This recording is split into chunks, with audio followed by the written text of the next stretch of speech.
So, my topic for this morning, is this. God is shaking things up. Niyayanig at inaalog tayo ng Diyos. Nung ako po ay bata pa, sa amin po ay sa probinsya, kami po ay laki sa hirap. No? Lahat naman po tayo ay laki sa hirap. Amen? Yung laki sa mayaman dyan, sa naul. Okay? Ano? Pero nung ako po ay nasa probinsya, sa magkakapatid ni Papa, yung ating buting pastor, si Papa po ay madiskarte na pastor. Kasi yung madiskarte talagang madiskarte. No? Ayaw niya na maging pabigat sa mga members. So, nagdidiskarte si Papa. Kasi na po, doon sa amin, sa Mindanao, isang kahig, walang tuka talaga. Nakailang kahig na wala pa yung tuka. No? So, in short, sa probinsya, sa Mindanao, sa amin, napakahirap. Dahil sa diskarte ni Papa, nagninegosyo, kahit nung pa nagninegosyo na si Papa, pero hindi pa po niya sasabihin, hindi niya pinapabayaan ang gawain ng Diyos. Nasa ba tayo mga kapatid? Ngayon, dahil ako sa kanyang diskarte, sa lahat ng magkakapatid ni Papa, mga minamahal kong kapatid, ito gagamitin ko. Sa lahat ng magkakapatid, si Papa po ay sa bahay lang po ang may TV. TV po. Ang TV that time, hindi pa flat screen, kundi palakihan pa ang TV before. No? Ngayon po kasi panipisan. Ang TV natin noon ay patabaan, ikang ano. So, sobrang laki. And then one time, si Lola, yung mama ni Papa, si Lola ay pumunta doon, mga minamahal kong kapatid. Nakuha ko ang sorena. Nakakasyon pa kayo. Pag bumibisita doon si Mama, si Lola, nanonood ng TV, etc. At isang beses, hindi ko makalimutan ito, isang beses, habang nanonood kami ng TV, biglang kumidlat. Yung kilat pa, sa Bisaya, kilat. Dagugdug ba, no? So, ang lakas. Ang sabi ni Lola, takpan mo ang salamin. Kasi, hindi ko alam, wala pang scientific na ano yan, pero ganyan ang matatanda eh. Takpan ang salamin! Kasi baka mabasag, mag-reflect, matamaan ka.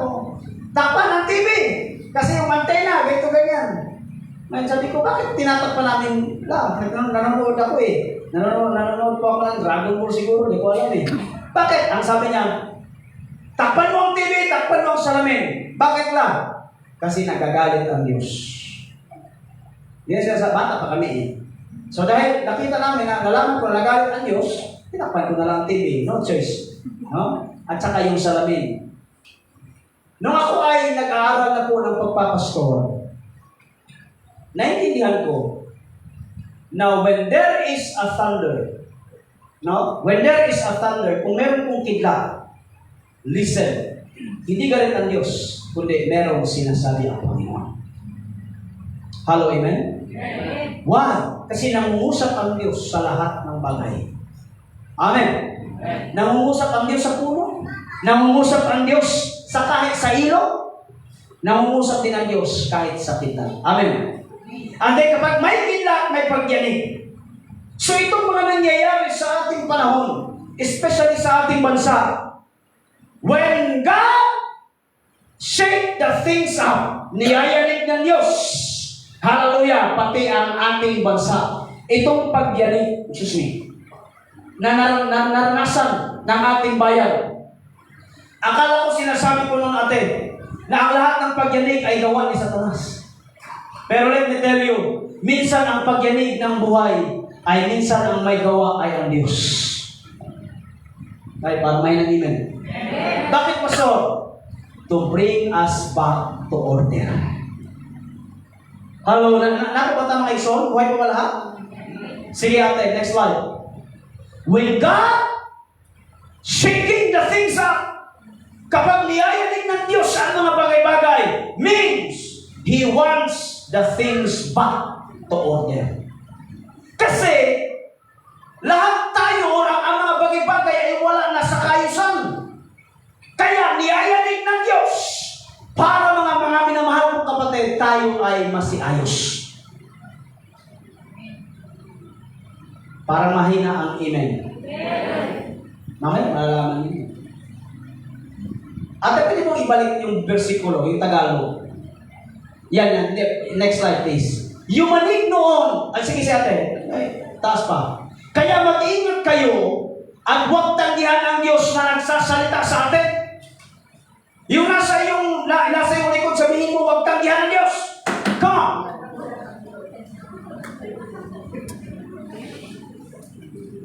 Grabe yung laptop natin, may sariling espiritu. Pag ako nag-review kayo, palit laptop yan. Okay? Ang mga tao noon na hindi nakinig sa mga propeta, okay? Hindi nakinig sa mga propeta, rito sa lupa ay hindi nakaligtas sa parusa. Kung noon hindi nakikinig ang mga tao, dahil hindi nakikinig sa propeta, ngayon ang propeta ngayon ay pastor na. Hallelujah, amen? Ganun, amen? Yung mga tao na hindi nakinig naman sa mga propeta, ano nangyari sa kanila? Hindi nakaligtas. Kaya kayo makinig kayo sa pastor. Amen? Yung nasa iyong kaliwa, sabihin mo, makinig ka sa pastor. Yan kasi nakinig kayo sa mula ang pastor kaya yan tuloy. Ayan. Pastor, tapos nagkakaso sa inyo. Kahit ako, hindi ko talaga mawari yan. 26. Yung manig noon ang lupa nang magsalita ang Diyos. Tingnan nyo. When God speak, yung manig daw, mga kapatid, ang lupa. At ngayon, nangako siya, minsan ko pang yayanigin ang mundo. Amen? Pati na rin ang langit. So, ibig sabihin, hindi lamang mundo ang yayanig ng Diyos, pati ang langit. Kasi nga, ang gusto ng Diyos, ibabalik tayo sa order. Hallelujah. Amen. Yung nasa iyong harap, tapitin mo at sabihin mo, wala ka kasi sa order. Totoo. Minsan tayo lahat wala sa order. Kaya kahit ang simbahan ay wala sa order, kaya niyayanig kayo ng Diyos para tayo ay maibalik, hallelujah, sa order ng ating Panginoon. Amen. Para mahinagin mo. Oo. Number 1, may tatlong bagay. Number 1, God shaking things up.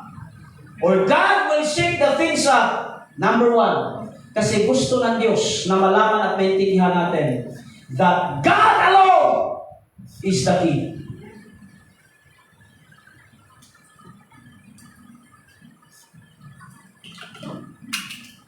Mag-focus kayo sa akin. Mag-focus kayo sa akin. Bakit inaalok tayo ng Diyos? Because number 1, gusto iparealize ng Diyos sa atin that God alone is the only key. Inaalok tayo ng Diyos. Ang ating bansa ay inaalok ng Diyos. Especially ang Pilipinas. Inaalok ng Diyos. Why? Kasi gusto nating maranasan at iparanas ng Diyos sa atin na merong nag-iisang hari sa ating bansa. Amen? May isang hari lamang ang ating bansa. Verse tayo natin. Timothy 6:15. For at just the right time, Christ will be revealed from heaven by the blessed and only Almighty God. Anong sabi? The King of all kings and the Lord of lords. Dapat natin ma-realize na sa ating bayan, sa ating bansang Pilipinas, hindi si Duterte, hindi si Marcos, hindi si Lenny, hindi kung anong klaseng tao ang nag-ahari. Kaya nga nagkaritsi-ritsi ang ating bayan kasi pinapalindigan natin kung sino si Duterte, kung sino si Marcos. Gusto ipa-realize ng Diyos na tayo ay inaalok ng Diyos para naintindihan natin na hindi si Duterte, hindi si Marcos ang hari ng ating bansa, kundi walang ibang kundi ang Diyos. Inaalok tayo ng Diyos at piniparealize sa atin that Duterte is not a hero, that Marcos is not a hero. Pinaparealize sa atin ng Diyos that there is only one King, And His name is Jesus Christ. Palakpakan niyo ang Diyos. Para mahinang amen. Next slide. People will fail. People will fall and fail. Kings and queens in this world will fall and fail. Politicians will fall and fail. Brilliant people will fall and fail. Philosophers, scientists will fall and fail. Celebrities will fall and fail. But there is one who does not fall or fail. His name is Jesus. He's the King of Kings, and forever He will reign. Palakpakan niyo ang Diyos. Hallelujah. Say it to me, Jesus reigns. No, ang mga kamay natin itaas at sumigaw, Jesus reigns. Tatlong beses sisigaw, Jesus reigns. Jesus reigns. Jesus reigns. Palakpakan natin ang Diyos. Grabe no? Nasasaktan tayo. Pero walang mananalo sa politics. Can I hear amen? Dapat maintindihan ninyo. President Duterte, former President Duterte, quote the Ecclesiastes that says, there's a time for everything. A time to be born and a time to die. So, ibig sabihin nyo, kanyang panahon tapos na. Amen? Panahon na ngayon ang pamumuno ni Marcos. Sa sunod naman, iba na naman. Paulit-ulit, the cycle of politics, cycle. Lahat yan babagsak. Sus. Lahat yan babagsak. Amen. Kasi gusto ng Diyos, niyayanig ang ating bansa, mga kapatid. Not because may kasalanan si Duterte, dahil kay Marcos, alam niyo kung intindihin niyo maigi. Inaalog ng Diyos ang ating bansa para malaman natin na lahat ng tao na namumuno, sir, babagsak. Pero may isa, hallelujah, na kailanman hindi babagsak. Ang pangalan niya ay ang ating Panginoong Jesus.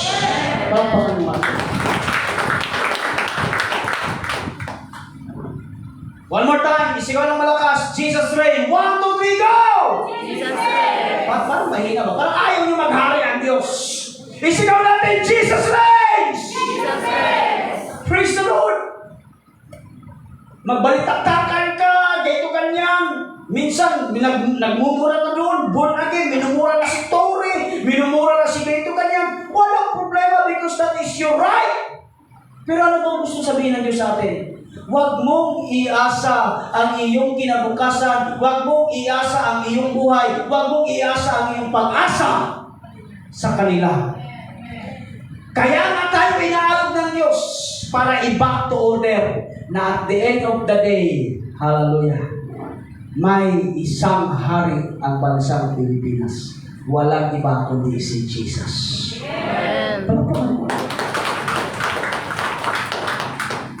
So, okay na tayo? Okay na tayo mga kapatid? Parang may na okay na tayo? Mayroon po depensahan. Si Kuya Joshua, nagdidebate doon sa Facebook. Grabe talaga, depensa dito, depensa. Okay, rights, that is our right. Pero bilang isang born again, ano ang sinasabi ng Diyos? Di ba anong sabi ng Panginoon? When God shake things up, listen! Ano ibig sabihin ng listen? Magkaroon ka ng wisdom. Na whatever circumstances, Presidente will, babalik-balik tayo. But at the end of the day, ang tunay na hari, ang tunay na pag-asa natin, walang iba kundi si Jesus.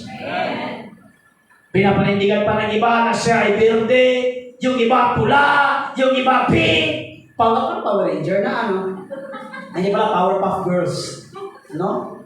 Mga kapatid ko sa Panginoon, colors cannot protect you. Colors cannot save you. But there is one and only one King who can save you. His name is Jesus Christ. Amen? Kahit bigyan ka na ng ayuda, lahat na AX, AKAP, tupad, kahit anong lahat na binigyan ka na, paulit-ulit lang yan. Amen? Pwede ba yung nasa likod mo, tapikin mo at sabihin mo, huwag ka nang umasa sa tao.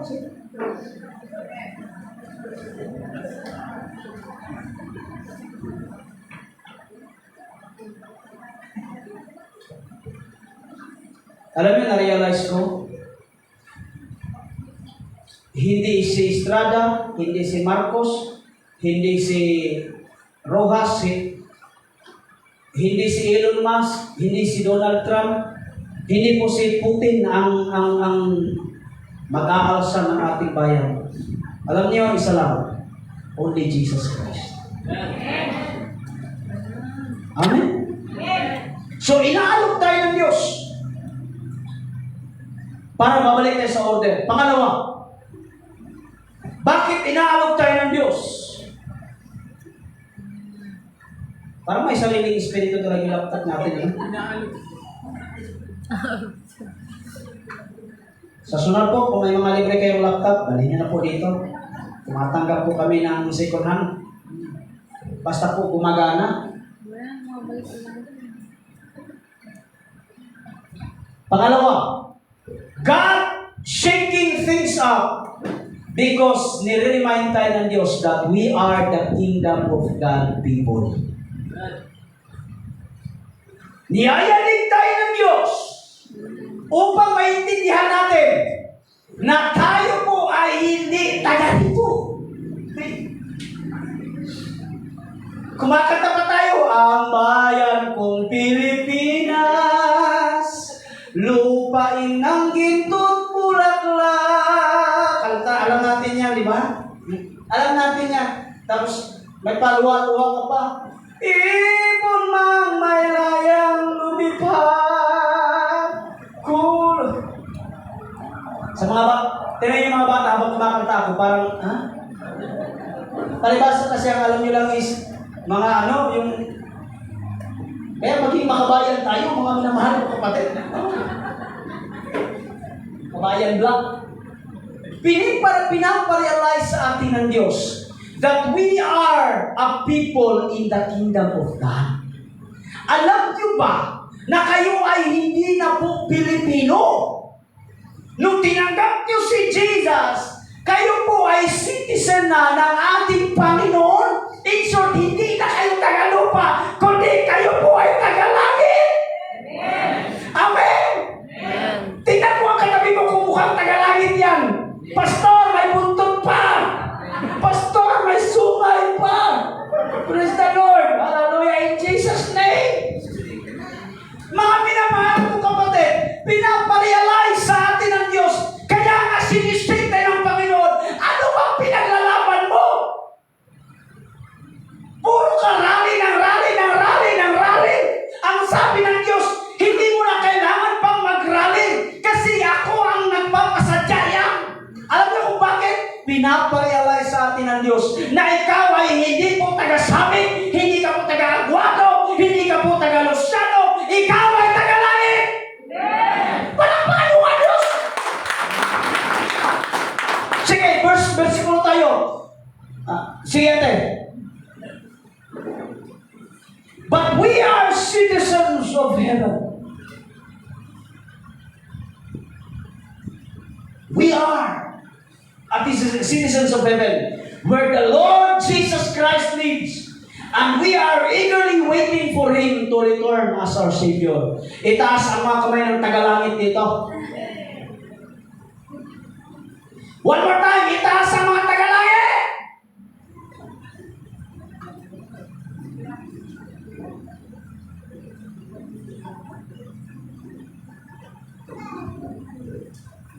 Praise the Lord. But we are citizens of heaven. Hindi nyo na kailangan pang mag-apply ng visa. Ate Marisol. Passport, hindi na. Hindi na, uy. No. Huwag na kayo mag-sing ng asylum. Kasi kapag nasa langit kayo, protektado kayo ng Diyos. Napakasarap isipin na tayo mga kapatid, hallelujah, sa mundong ito, Hindi po ito ang tahanan ninyo. Amen? Pwede bang nasa likod mo, kunutin mo, sabihin mo, hindi ka taga rito. Come on, church. Come on, church. One more time, bawian mo yung nasa harap, sabihin mo, taga langit ka.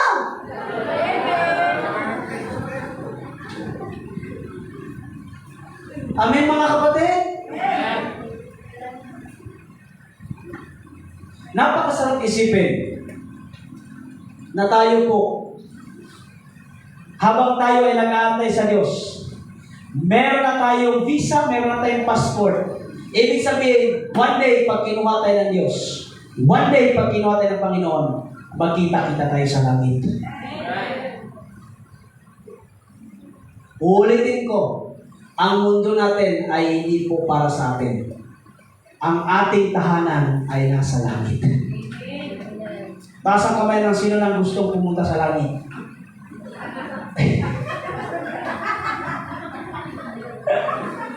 Pa, ikaw lang ang nagtaas ng kamay pa. Oo, ikaw lang nagtaas ng kamay. No?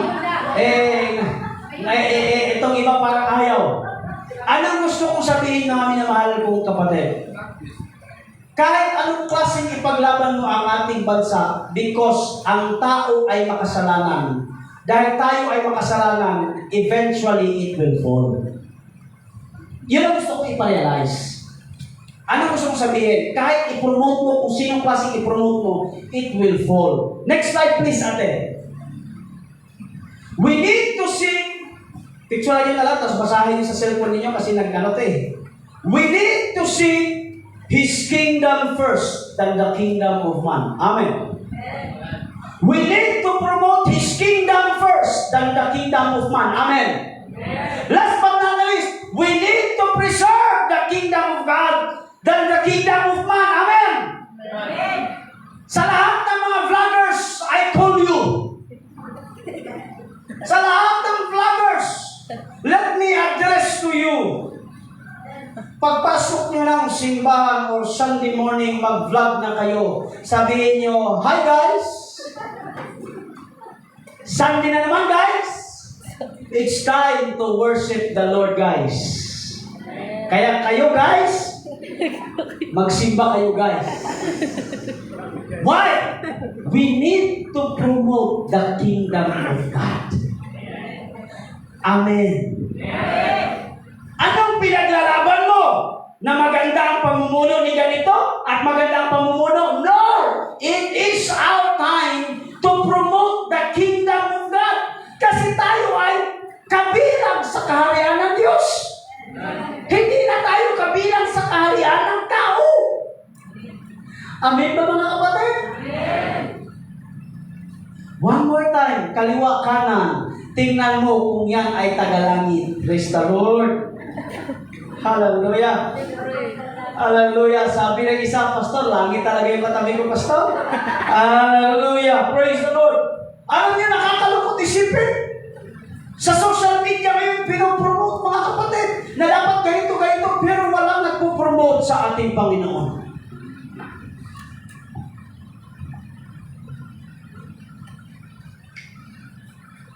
Ako, noon, nagbablog-vlog ako pero naintindihan ko, mga minamahal kong kapatid, na kahit bitchin ko, wala talagang kita doon. Maniwala kayo. Maniwala kayo, kaya naintindihan ko naman yung mga vloggers natin dito kasi expression lang yung okay. No? Naintindihan ko mga minamahal kong kapatid. Pero ito ang katotohanan. Kapag nag-vlog ka ng about Bible, wala pong mag-heart. Kunti lang. Pero yung mga kalukuhan, kumakain ng bubog, bumubuga ng apoy. Sabi ko sa inyo mga minamahal ko kapatid, grabe kumakain ng kain. Grabe na ito ba? Grabe ang views. Kasi nga nai-entertain. Pero alam nyo, eto ang payo ko. Kahit walang nanonood, or kahit kunti ang view, walang pakialam ang mundo, we need to promote the kingdom of God. Palakpakan niyo ang Diyos. We need to preserve the kingdom of God. Ano yung i-preserve? Ang ipaglaban natin ay ang Diyos. Parang mahinang imen. Nakakalungkot isipin na ang mga tao ngayon pinaglalaban ng kanyang sariling bakuran. Trespassing kayo! Pinaglalaban na sarili ko lang. Sa sobrang pinaglalaban, naglagay pa ng CCTV, hindi 2, 5. Kaya tuloy, yung kapitbahay, nahihirapan ng magwalis. Pinaglalaban ng kanyang sariling kapakanan. Pero tayo mga born again, ipaglaban natin ang kaharian ng Diyos. Palakpakan natin. Last but not the least. Last na, Pastor? Oo, last na. E ano ngayon, kumaga tayo matapos. At least nagmensahe ako. God, shake the things up. Number 3, because He wants us to go back to Him. Parang may nag-iman. Inaalok tayo ng Diyos para tayo ay manumbalik sa Kanya. Amen ba mga ikson? Alam nyo, God will create crisis in your life. Everybody say with me, amen. Amen. God will create crisis in your life. Because crisis, mga kapatid, sometimes hindi ang yawa, Kuya Nico. Hindi si Satanas ang may pakana, Ate Joanne. Minsan ang crisis ay pakana ng Diyos. Para ano mangyari? Para tayo ay manumbalik sa Diyos. Amen ba mga kapatid? Amen. Number 1, to draw your attention away from your plan and to bring you back in His arms. Napakasarap isipin na inaalok tayo ng Diyos para tayo po ay hindi magpatuloy sa iyong plano. May mga plano tayo, amen. Para may amen, amen? Ang dami nating plano, pero minsan inaalok tayo ng Diyos, Mother Babe, para tayo ay manumbalik sa Kanya. Agree with me? Sa magitan ng pagsabi ng amen. Wait lang ha, hindi pa, wala pa, excited kayo. Kung hindi ka nagkasakit, hindi ka lalapit sa Diyos. Para mahina. Kung hindi ka nagkasakit ng malubha, hindi ka lalapit sa Diyos. Kung hindi ka nakasuhan, hindi ka lalapit sa Diyos. Kung hindi ka nawalan ng pera at nalugi, hindi ka babalik sa Diyos. Kung hindi kayo naghiwalay ng jowa mo, hindi ka babalik sa Diyos. Ay, parang pahina ng pahina. Ha? Pahina ng pahina. Anong ibig kong sabihin? One more time, kung hindi ka nalugi, hindi ka babalik sa Diyos. Kung hindi ka naoperahan, hindi ka babalik sa Diyos. Kung hindi ka na-stroke, hindi ka babalik sa Diyos. Kung hindi ka nag-away ng misis at mister mo, hindi ka babalik sa Diyos. Ibig sabihin, crisis. Create ang crisis sa buhay mo para ikaw ay mapalapit sa Diyos. Palakpakan mo.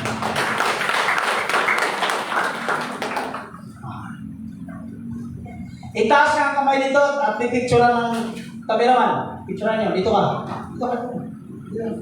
Itaas ang kamay na siya ay nanumbalik dahil bunga ng krisis. Itaas ang kamay. O, picturean niya yan. Ang blackmail natin yan. Talapakan niyo yung mga sabi. Pangalawa, crisis creates memories. Oh my goodness. Crisis creates memories. Why?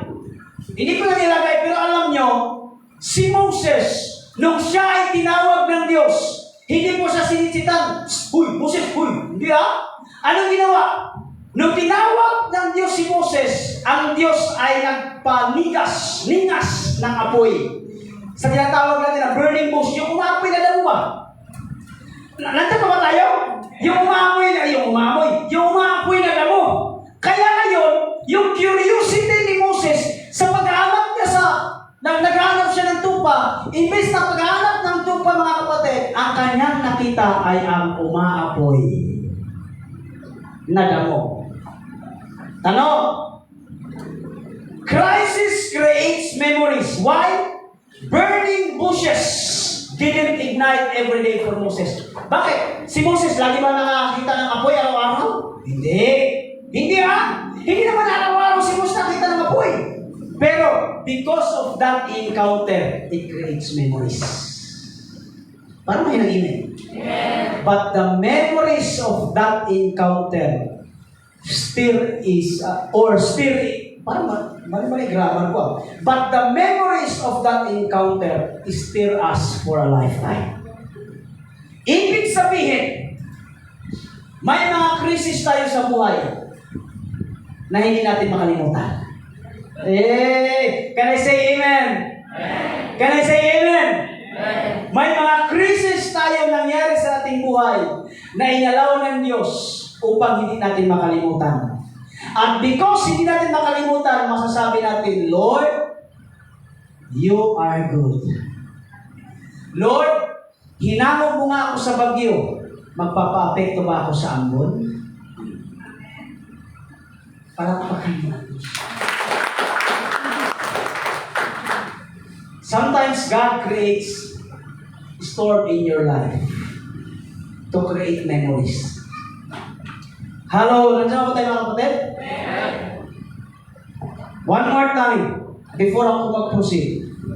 Sino po sa inyo nakakapagsabi sa akin ngayon na dahil sa kabiguan, krisis at bagyo ng buhay, siya ay lumakas sa pananampalataya? Last but not the least, God is shaking our physical reality to know our spiritual authenticity. Can I hear amen? Amen. Alam niyo, sa probinsya, alam niyo po yung magtahok ba sa Tagalog, Manila, yun? Tahi, ulam at saka iyan. Parang pinagluluto tayo ng Tagalog. So yung nagtatahit pa, sa Gaspar, marami yun sa iyo sa buhol. Oh. Di ba, magtahok. Sino pong nagtatahit dito ng bigas? Itaas ang kamay, huwag kayong, parang hindi naman taga-bukid. Yan. Ang pagtatahit, ganito yan. Walang nagtatahit, mga kapatid, na steady. Paano mo masiseparate ang bigas sa ipa? Ipa, tama? Kung hindi ka sasayaw.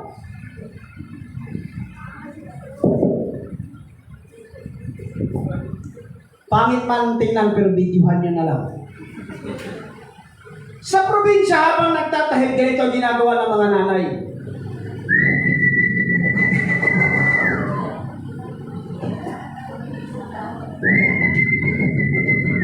Hindi ko alam kung yung whistle ba ay may kinalaman sa hangin, pero yun ang... Sasayaw ba ako para sa inyo?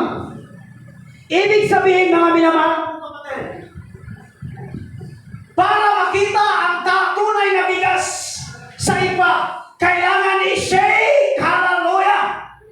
Amen? Kailangan i-shake. Ganon din sa buhay natin. Minsan ang Diyos sinishake tayo para malaman kung ikaw ay peke o totoo. Amen. Alugin mo ang katabi mo, sabihin mo, totoo ka ba? Last slide, please. Ate, next slide. A strong and rooted tree only dances when there is storm shaking its branches and taking away leaves. One more time. Ang isang matibay na puno at malalim ang ugat. Kapag may bagyo, sumasayaw lamang ito. Amen! Pero hindi po ito natatanggal hanggang pagsayaw lamang. Why? Because the root is solid. Rooted. Amen. Matibay. Mawalan ka ng dahon, okay lang. Mawalan ka ng sanga, okay lang. Pero hindi ka po bumabagsak. Amen. Ganun din sa buhay. So don't worry about the fallen leaves of your lives. It will grow. And every time shaking comes, just dance. Amen.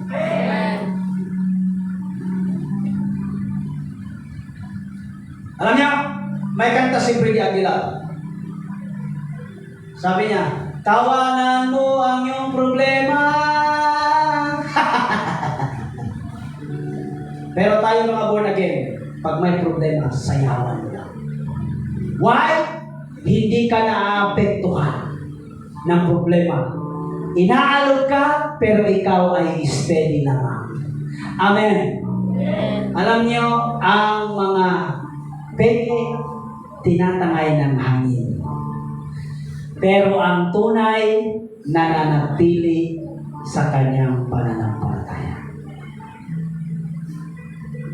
Ang lahat po, mga kapatid, ng totoo pananampalataya, magsabi ng Amen. Amen. Dito ako matapos. Inaalok tayo ng Diyos ang ating personal na buhay para tayo ay manumbalik sa Kanya. Lahat tayo